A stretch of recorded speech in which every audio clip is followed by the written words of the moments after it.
Days racing the Sunday, obviously the feature race being the Group 1 Qatar Prix de l'Arc de Triomphe, but other group races include the Prix Jean-Luc Lagardère, the Prix La Forêt, the Prix de l'Opera, the Prix de Cadran, and then the sprinters are on show in the Prix de l'Abbé. Last year we were treated to an upset as Salemia got the better of the Japanese raider Orfevre, and we will find out very soon who is victorious in the 2013 running of the Qatar Prix de l'Arc de Triomphe. Get involved. Your chance to win, you've got to answer this question. Who has trained the most winners of the Prix de l'Arc de Triomphe? And you can win a trip for two to Paris, 2 nights accommodation, a day's racing at Longchamp for the Prix de l'Arc de Triomphe, courtesy of Horse Racing Abroad. So answer the question, who's trained the most winners of the Prix de l'Arc de Triomphe?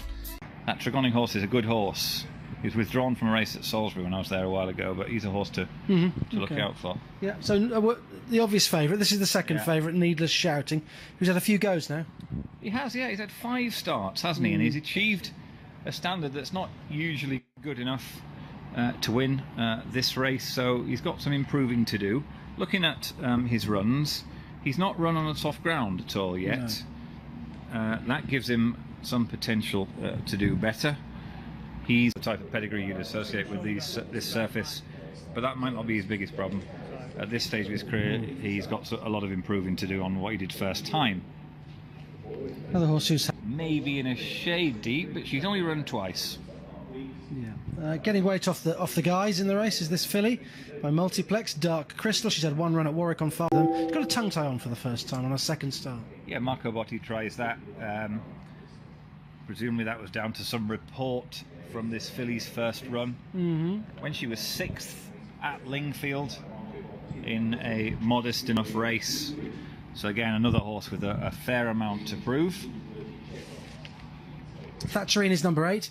I think I've been more interesting than this in the past. I think you have been more interesting. It's not the lack of research, it's just... I know that. It's just the material we've got to work with is a lot of horses that sort of... They haven't done anything particularly sort of like 3 back and 2 across type. No.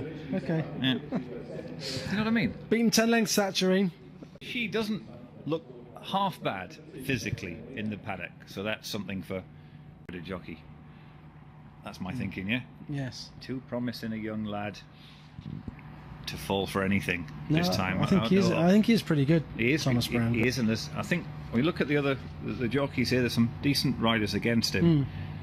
But he's got Seb Sanders, the old fox, on a long shot poke, so he won't be as pesky as in the first race. So maybe not. Same connections, Mind Dance, Mr. Brownlow, who's a great supporter of this great game of ours, and what a game it is.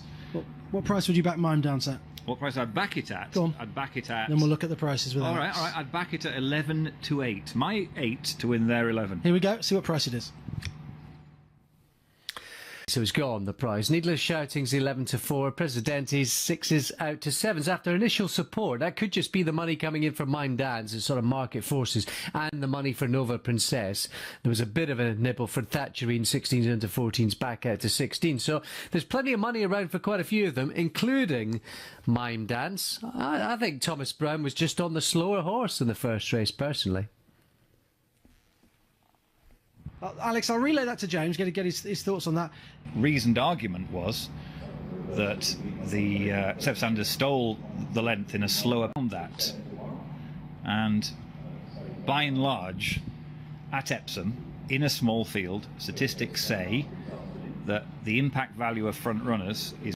So I put together that reasoning to give my criticism of Thomas Brown what I thought was legitimacy. However, because it's entirely subjective in nature, in other words, it's not evidence-based, then another opinion is perfectly valid. It's a matter of what you hold to be important in a race. Yes. If we found that the first furlong was in 24 or 25, allowing for the start, I think I was right and Alex was wrong. If the first furlong had been 22.5 to 23, I think Alex was right and I was wrong. The fact is, we just don't know. Have the evidence. So the only way of proving our point, well, even the future won't necessarily tell us which of us had the more validity to our argument. It's simply a matter of what you believe in this case. Your 11 to 8 pie in the sky business there. Like 10 to 11. Sky. Do you? Yeah. Dreaming involved at that price. That's standard. That's the old standard punditry line. No, it's not. No, it's not. I mean, would you? Well, you won't back it, will you? I think the favourite will win, but I'm not going to back it. Right. Well, I'm looking at this as a sporting event rather than just being a medium to scratch out my greedy 2%. You know, Makes a change for you. well, no, you're right. It's a fair comment, but racing as sport, I'll try it just for one race. You shall try I? it for this race. Here's Yeah. Richard. They're all in.